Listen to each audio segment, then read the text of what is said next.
श्रीमद् भगवत पुराण में जड़ भगत की कथा बहुत ही सुंदर है। श्री ऋषभ देव जी के 100 पुत्र हुए, जिनमें सबसे बड़े भरत जी थे। इन्होंने अपने पुत्र भरत को राजगद्दी सौंप दी। इनका विवाह विश्वरूप की कन्या पंचजनी से हुआ।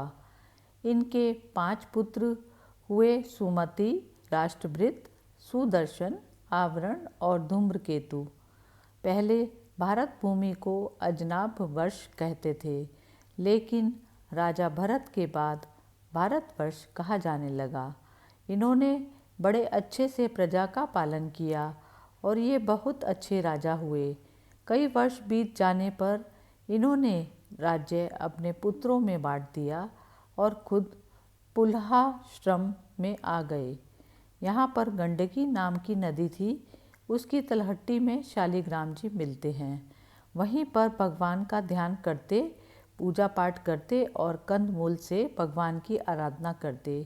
इस तरह से भगवान में मन लगाए रखते। एक बार भरत जी गंडकी नदी में स्नान कर रहे थे। इन्होंने देखा कि एक गर्भवती हिरनी पानी पीने के लिए नदी के तट पर आ गई। अभी वह पानी पी ही रही थी कि पास ही गरजते हुए सिंह की भयंकर दहाड़ सुनाई पड़ी।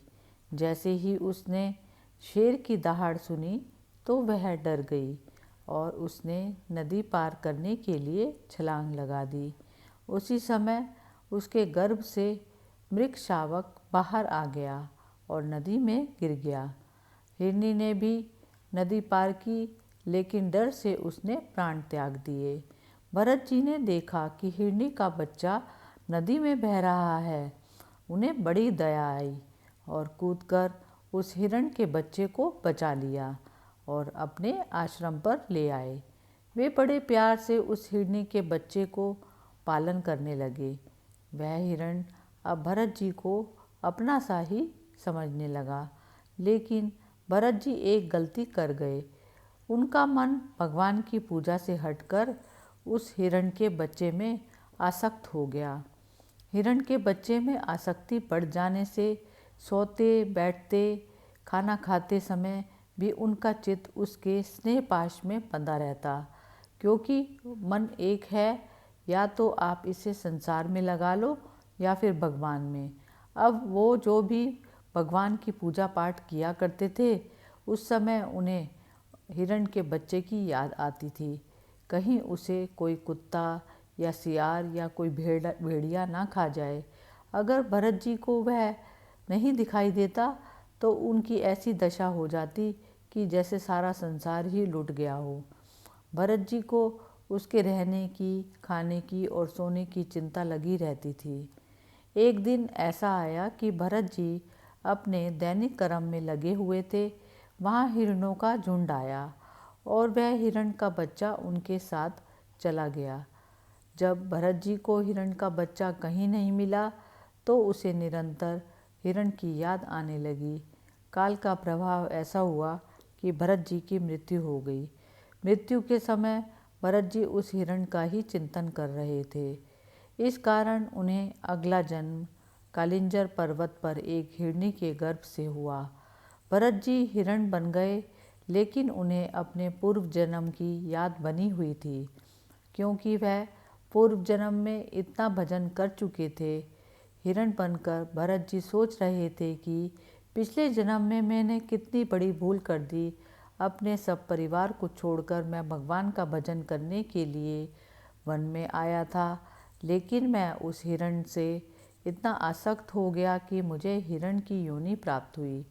एक दिन उन्होंने अपनी माता मृगी को त्याग दिया और अपनी जन्मभूमि कालंजर पर्वत से फिर शांत स्वभाव मुनियों के प्रिय उसी शालिग्राम तीर्थ में, जो भगवान का क्षेत्र है, पुलत्स्य और पुलह ऋषि के आश्रम पर चले गए। वहाँ रहकर भी वे काल की ही प्रतीक्षा करने लगे। जैसा रूखा सूखा उन्हें मिल जाता वह खा लेते। अंत में उन्होंने अपने शरीर का आधा भाग गंडकी के जल में डुबाए रखकर उस मृग शरीर को भी छोड़ दिया। भरत जी का अगला जन्म आंगिरास गोत्र ब्राह्मण के घर हुआ। वे बड़े ही श्रेष्ठ ब्राह्मण थे। इनकी बड़ी स्त्री से इनके 9 पुत्र हुए और छोटी पत्नी से एक ही साथ एक पुत्र और एक कन्या का जन्म हुआ। इस जन्म में भी भगवान की कृपा से इन्हें अपने पूर्व जन्म का स्मरण बना हुआ था। पिता पौरोहित्य कार्य में थे तो सोचा अपने छोटे पुत्र को ही पौरोहित्य कर्म सिखाऊंगा। इधर भरत जी ने सोचा, एक जन्म के बिगड़ने से मुझे 3 जन्म लेने पड़े, इसलिए अब यह गलती मैं दोबारा नहीं करूँगा। पिता इन्हें वेद शास्त्र सिखाते, लेकिन ये जानबूझकर सीखते नहीं थे, क्योंकि अगर मैंने यह सब सीख लिए तो मुझे कर्मकांड करने पड़ेंगे और मैं फिर संसार में फंस जाऊंगा। इन्होंने जानबूझकर एक मंत्र भी याद नहीं किया। कोई कह भी नहीं सकता था कि ये वही ज्ञानी भरत है जो सब कुछ छोड़कर भगवान के भजन के लिए वन में गए थे।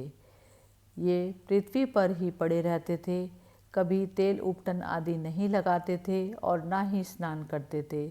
इससे उनके शरीर में मैल जमा हो गया था। लोग कहने लगे कि ये तो अधम ब्राह्मण हैं। इसी कारण से इन्हें जड़ भगत कहा जाने लगा। इन पर सुख दुख का कोई प्रभाव नहीं था, गर्मी सर्दी और वर्षा का भी कोई प्रभाव नहीं था। कोई इन्हें काम की कहता तो ये कह देते, कोई गाली दे देता तो सुन लेते थे। अब तो यह देख पिताजी को बहुत गुस्सा आया। इस तरह पिताजी ने भरत जी को बहुत डांट लगाई और नाम रख दिया जड़। तुम भरत नहीं, जड़ हो जड़। इस प्रकार इनका नाम ही पड़ गया जड़ भगत। समय बीता। एक दिन पिताजी पधार गए। बड़े पुत्र ने पिता का सब संस्कार कर दिया। अब सभी भाइयों ने मिलकर विचार किया कि हम सब तो अपने अपने कार्यों में व्यस्त हैं और छोटा भाई बैठा बैठा खाता है। उनके भाइयों ने एक दिन उन्हें खेत की क्यारियों ठीक करने में लगा दिया। तब वे उस कार्य को भी करने लगे, परंतु उन्हें इस बात का कुछ भी ध्यान नहीं था कि उन क्यारियों की भूमि समतल है या ऊंची नीची, अथवा वह छोटी है या बड़ी। उनके भाई उन्हें चावल की कनी, खली, भूसी, भुने हुए उड़द अथवा बर्तनों में लगी हुई जले भुने की खुरचन जो कुछ भी दे देते, उसी को वो अमृत समझकर खा लेते।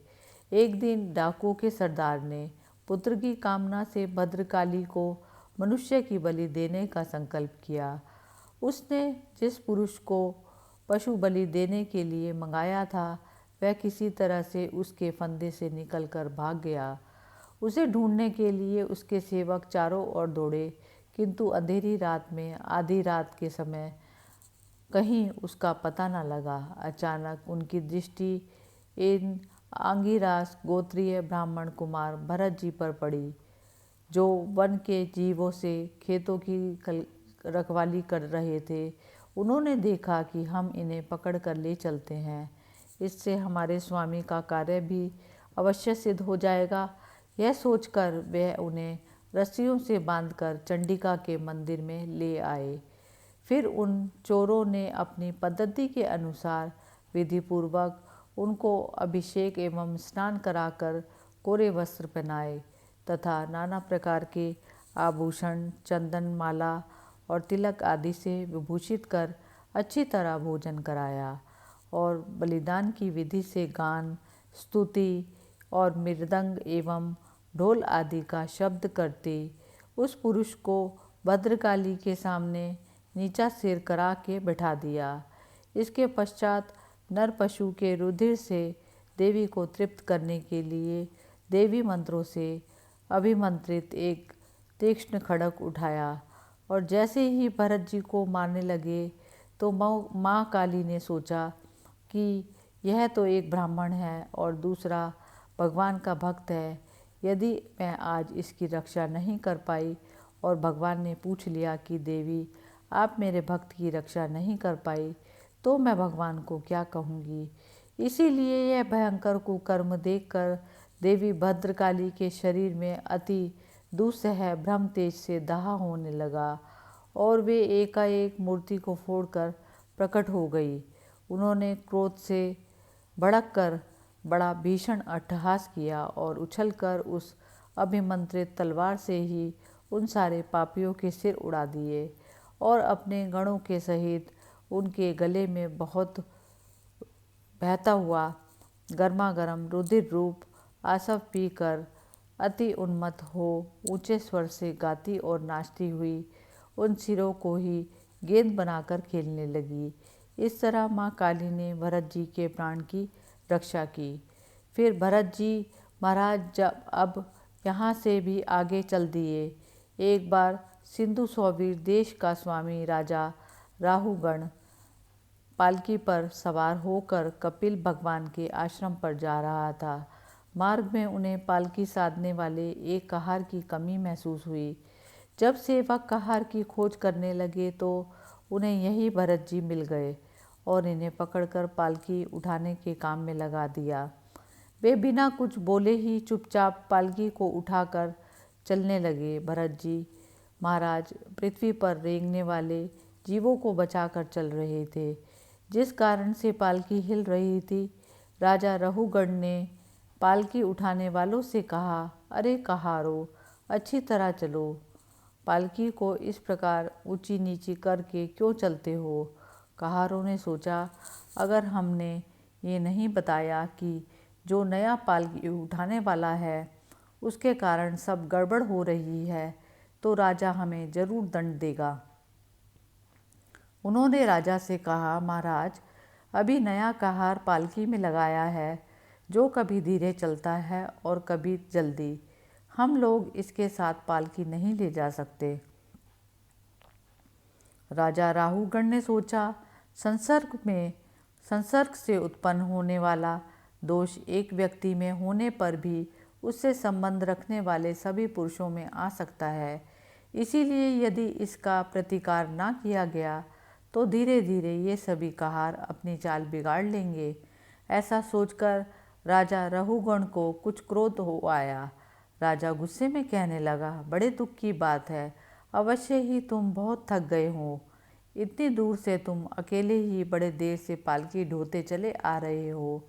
तुम्हारा शरीर भी तो विशेष मोटा ताजा और हट्टा कट्टा नहीं है और मित्र बुढ़ापे ने तुम्हें अलग दबा रखा है। ऐसा सुनकर भी भरत जी ने राजा का कुछ भी बुरा ना माना और चुपचाप पालकी को लेकर चलते रहे। लेकिन भरत जी महाराज अब भी अपनी चाल में चले जा रहे थे। चलते चलते रास्ते में एक लंबी चींटियों की लाइन भरत जी को दिखाई दी। कहीं चींटियों पर पैर ना पड़ जाए, उन्होंने एक छोटी सी छलांग लगाई और जैसे ही छलांग लगाई तो राजा का सिर पालकी से टकराया और राजा गुस्से से आग बबूला हो गया। राजा कहता है, तू जीते जी मरे के समान है, तू सर्वथा प्रमादी है, तुझसे ये पालकी का भार नहीं उठाया जा रहा। जैसे यमराज जन समुदाय को उसके अपराधों के लिए दंड देते हैं, उसी प्रकार मैं भी अभी तेरा इलाज किए देता हूँ। अब तेरे होश ठिकाने आ जाएंगे। अपने अभिमान के कारण राजा अनाप शनाप कहने लगा। भरत जी ने सोचा कि एक तो ये मुझसे सेवा करवा रहा है और दूसरा गाली भी दे रहा है, तो मैं इसे थोड़ा ज्ञान दे दूं। जब भरत ने कहा, राजन तुमने जो कुछ चाहा वह एकदम सच है, लेकिन यदि भार नाम की कोई वस्तु है तो ढोने वाले के लिए है, यदि कोई मार्ग है तो वह चलने वाले के लिए है, मोटापन भी उसी का है। यह सब शरीर के लिए कहा जाता है, आत्म के लिए नहीं। ज्ञानी जन ऐसी बात नहीं करते। आदि व्याधि, भूख प्यास, भय, कलह, इच्छा, बुढ़ापा, निद्रा, प्रेम, क्रोध, अभिमान और शोक, ये सब शरीर को लगते हैं। इसका आत्मा से कोई लेना देना नहीं है। भूख और प्यास प्राणों को लगती है, शोक और मोह मन को होता है। तुम तो राजा हो और मैं प्रजा। प्रजा का काम तो राजा की आज्ञा पालन करना, लेकिन तुम सदा के लिए राजा नहीं रहोगे और मैं सदा के लिए भी प्रजा नहीं रहूँगा। तुम कह रहे हो कि मैं पागल हूँ और मेरा इलाज तुम कर दोगे। मुझे शिक्षा देना ऐसा होगा जैसे कोई वस्तु को पीस दे और तुम आकर उसे दोबारा पीस दो। मैं तो पहले ही पिसा हूँ, तो मुझे क्या पीसेगा। जब जड़ भगत यथार्थ तत्व का उपदेश करते हुए इतना उत्तर देकर मौन हो गए। फिर राजा ने सोचा, ये कोई ज्ञानी पुरुष है, और राजा पालकी से उतरा। उसका राजमद सर्वथा दूर हो गया और वह उनके चरणों में सिर रखकर अपना अपराध क्षमा कराते हुए इस प्रकार कहने लगा, आप कोई श्रेष्ठ ब्राह्मण हैं? क्या आप दत्तात्रेय आदि अवधूतों में से कोई हैं? आप किसके पुत्र हैं? आपका कहाँ जन्म हुआ और यहाँ कैसे आपका पदार्पण हुआ है? यदि आप हमारा कल्याण करने पधारे हैं तो क्या आप साक्षात सत्यमूर्ति भगवान कपिल जी ही तो नहीं हैं? मुझे इंद्र के वज्र का कोई डर नहीं है, ना मैं महादेव जी के त्रिशूल से डरता हूँ और ना मैं यमराज के दंड से। मुझे अग्नि, सूर्य, चंद्र, वायु और कुबेर के अस्त्र शस्त्रों का भी कोई भय नहीं, परंतु मैं ब्राह्मण कुल के अपमान से बहुत ही डरता हूँ। मेरे द्वारा किसी ब्राह्मण का अपमान ना हो जाए। आप कृपा करके बताइए कि आप कौन हैं? मैंने आप जैसे संत पुरुष का अपमान किया, मैंने आपकी अवज्ञा की। अब आप ऐसी कृपा दृष्टि मेरे ऊपर कीजिए जिससे इस साधु अवज्ञा रूप अपराध से मैं मुक्त हो जाऊं। जड़ भगत जी कहते हैं कि यह माया जाल मन संसार चक्र में चलने वाला है। जब तक यह मन में रहता है तभी तक जागृत और स्वप्न अवस्था का व्यवहार प्रकाशित होकर जीव का दृश्य बनता है। इसीलिए पंडित जन मन को ही संसार में बंधने का और मोक्ष पथ का कारण बताते हैं। मन एव मनुष्याणाम कारणम बंध मोक्ष से। विषयासक्त मन जीव को संसार संकट में डाल देता है। विषयहीन होने पर वही उसे शांति में मोक्ष पद प्राप्त करा देता है। जिस तरह घी से भीगी हुई बत्ती को खाने वाले दीपक से तो धुएं वाली शिखा निकलती है और जब घी समाप्त हो जाता है, उसी प्रकार विषय और कर्मों से आसक्त हुआ मन तरह तरह की वृत्तियों का आश्रय लेता है और इससे मुक्त होने पर वह अपने तत्व में लीन हो जाता है। 5 कर्मेंद्रियां, 5 ज्ञानेंद्रियां और 1 अहंकार, ये 11 मन की वृत्तियां हैं तथा 5 प्रकार के कर्म, 5 तन्मात्र और 1 शरीर, ये 11 उनके आधारभूत विषय कहे जाते हैं। गंध, रूप, स्पर्श, रस और शब्द, ये 5 ज्ञानेंद्रियों के विषय हैं।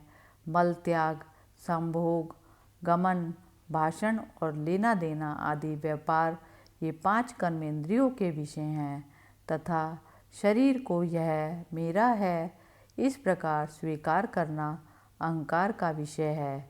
कुछ लोग अहंकार को मन की 12वीं वृत्ति और उसके आश्रय शरीर को 12वां विषय मानते हैं।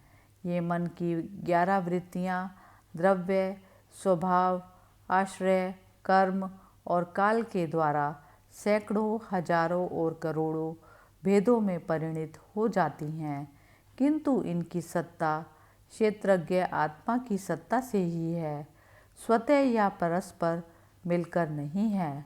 जब तक मनुष्य ज्ञान के द्वारा इस आत्मा का तिरस्कार कर सबकी आसक्ति छोड़कर तथा काम क्रोध आदि 6 शत्रुओं को जीतकर आत्म तत्व को नहीं जान लेता और जब तक वह आत्मा के उपाधि रूप मन को संसार दुख का क्षेत्र नहीं समझता, तब तक वह इस लोक में यूं ही भटकता रहता है, क्योंकि चित्त उसके शोक, मोह, राग, लोभ और वैर आदि के संस्कार तथा ममता की वृद्धि करता रहता है। यह मन ही तुम्हारा बड़ा बलवान शत्रु है। तुम्हारी उपेक्षा करने से इसकी शक्ति और भी बढ़ गई है। इसीलिए तुम सावधान होकर श्री गुरु और हरि के चरणों की उपासना के अस्त्र से इसे मार डालो। राजा राहुगण ने कहा, मैं आपको नमस्कार करता हूँ।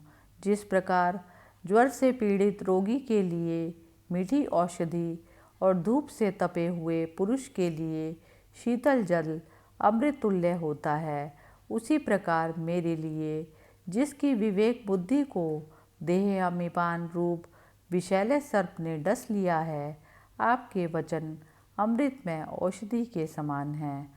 आपने कहा था कि भार नाम की अगर कोई चीज़ है तो उसका संबंध केवल देह तक ही सीमित है, उसका आत्मा से कोई संबंध नहीं है। ये बात मेरी समझ में नहीं आई है। आपके ऊपर पालकी रखी हुई है तो आपको भार लगेगा, और यदि आपके शरीर को भार का अनुभव होगा तो उसे आत्मा भी अनुभव करती होगी। फिर राजा कहता है कि तुमने कहा कि सुख दुख का अनुभव आत्मा नहीं करती, लेकिन मैंने युद्ध में खुद को थकते हुए देखा है। मैं आपको एक उदाहरण देता हूँ। एक बर्तन है, बर्तन में पानी है और पानी में चावल है। अगर हम उसे अग्नि पर चढ़ाएंगे तो पहले अग्नि पात्र को गर्म करेगी और फिर पानी गर्म होगा और फिर चावल गल जाएगा, क्योंकि सभी एक दूसरे से संपर्क में हैं। आप समझें कि इस देह का संबंध इंद्रियों से है, इंद्रियों का संबंध मन से है, मन का संबंध बुद्धि और बुद्धि का संबंध आत्मा से है। एक दूसरे के संपर्क होने के कारण सुख दुख का अनुभव आत्मा भी करती होगी ना।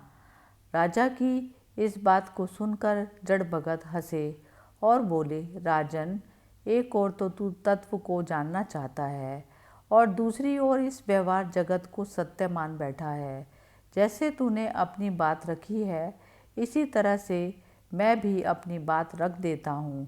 तूने कहा कि एक बर्तन है, बर्तन में जल है, जल में चावल है, और जब हम अग्नि पर उसे चढ़ाते हैं तो पहले अग्नि उस पात्र को गर्म करती है और फिर पानी गर्म होता है और फिर चावल गल जाते हैं। लेकिन अगर उस पात्र में चावल की जगह एक पत्थर का टुकड़ा डाल दें तो क्या वह अग्नि उस पत्थर को जला सकती है, गला सकती है?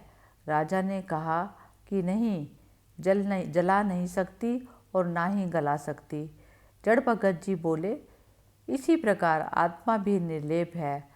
आत्मा को कोई सुख दुख का अनुभव नहीं होता, ना ही इस पर जल का प्रभाव होता, ना ही अग्नि का, ना अस्त्र का और ना ही शस्त्र का। इस आत्मा का वस्त्र ही देह है।